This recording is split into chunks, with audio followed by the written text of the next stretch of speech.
आपने अक्सर महसूस किया होगा कि जो लोग अच्छे कर्म करते हैं वो परेशान रहते हैं, वहीं जो बुरे कर्म करते हैं वो खुशी से रह रहे होते हैं। अच्छे कर्म करने वाले परेशान होते हैं कि आखिर उन्हें इतनी परीक्षा क्यों देनी पड़ रही है, जबकि जो अधर्म की राह में हैं वो खुश हैं और जिंदगी का लुत्फ उठा रहे हैं। अगर आपके मन में भी ये सवाल आया है तो आज हम आपको इसका जवाब देंगे। ये जवाब वो है जो भगवत गीता में लिखा है और श्री कृष्ण ने अर्जुन को दिया था।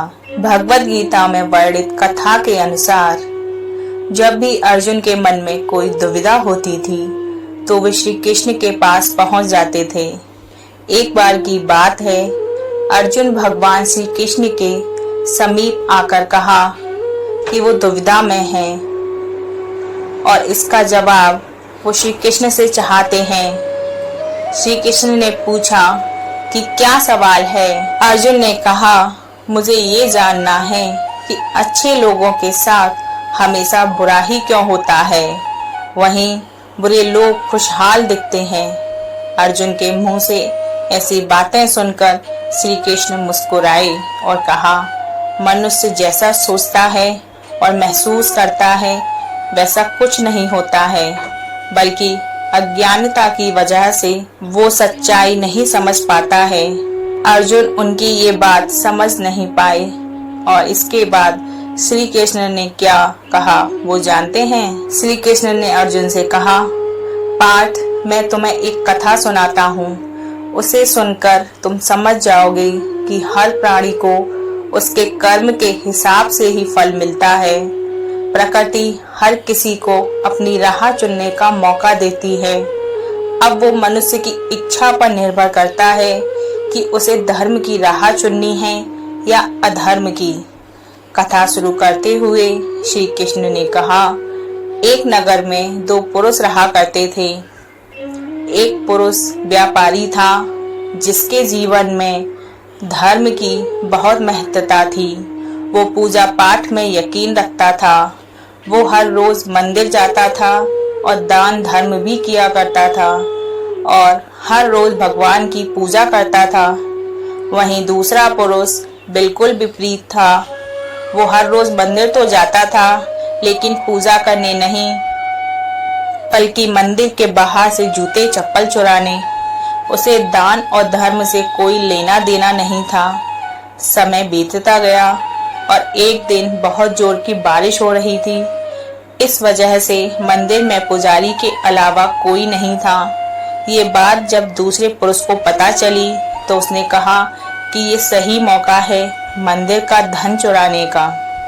पंडित से नजर बचाकर उसने मंदिर का सारा धन चुरा लिया।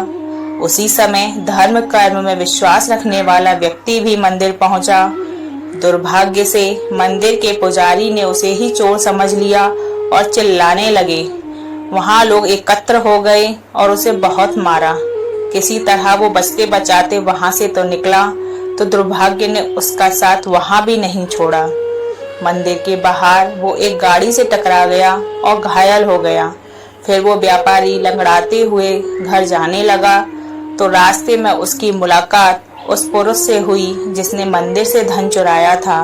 उसने कहा, आज तो मेरी किस्मत चमक गई, एक साथ इतना सारा धन मिल गया।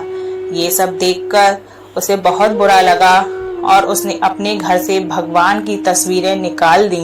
कुछ सालों बाद दोनों की मृत्यु हो गई। मरने के बाद जब दोनों यमराज की सभा में पहुंचे और भले पुरुष ने दूसरे व्यक्ति को देखा तो उसे बहुत गुस्सा आया। उसने क्रोधित होकर यमराज से पूछ ही लिया, मैं तो हमेशा अच्छे कर्म करता था, दान में विश्वास रखता था, उसके बदले जीवन भर मुझे अपमान और दर्द ही मिला और इस व्यक्ति को नोटों से भरी पोटली, आखिर ऐसा भेदभाव क्यों। इस पर यमराज ने कहा, पुत्र, तुम गलत समझ रहे हो। जिस दिन तुम्हारी गाड़ी से टक्कर हुई थी वो दिन तुम्हारे जीवन का आखिरी दिन था, परंतु तुम्हारे अच्छे कर्मों की वजह से तुम्हारी मौत सिर्फ एक छोटी सी चोट में बदल गई। तुम इस दुष्ट व्यक्ति के बारे में जानना चाहते हो? दरअसल इसके भाग्य में राजयोग था, मगर इसके कुकर्मों और अधर्म की वजह से वो सिर्फ एक छोटी सी धन की पोटली में बदल गया। कथा सुनने के बाद श्री कृष्ण अर्जुन से कहते हैं, पार्थ, क्या अब तुम्हें तुम्हारे सवाल का जवाब मिल गया? ऐसा सोचने कि भगवान तुम्हारे कर्मों को नजरअंदाज कर रहे हैं, ये बिल्कुल भी सत्य नहीं है। भगवान हमें कब क्या किस रूप में दे रहा है मनुष्य को समझ में नहीं आता है, मगर आप अच्छे कर्म करते रहें तो भगवान की कृपा हमेशा बनी रहती है। इसलिए अपने अच्छे कर्मों को बदलना चाहिए, क्योंकि उसका फल हमें इसी जीवन में मिलता है।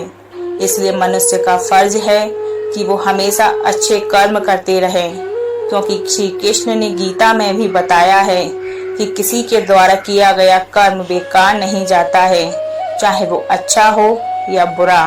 जय श्री कृष्ण।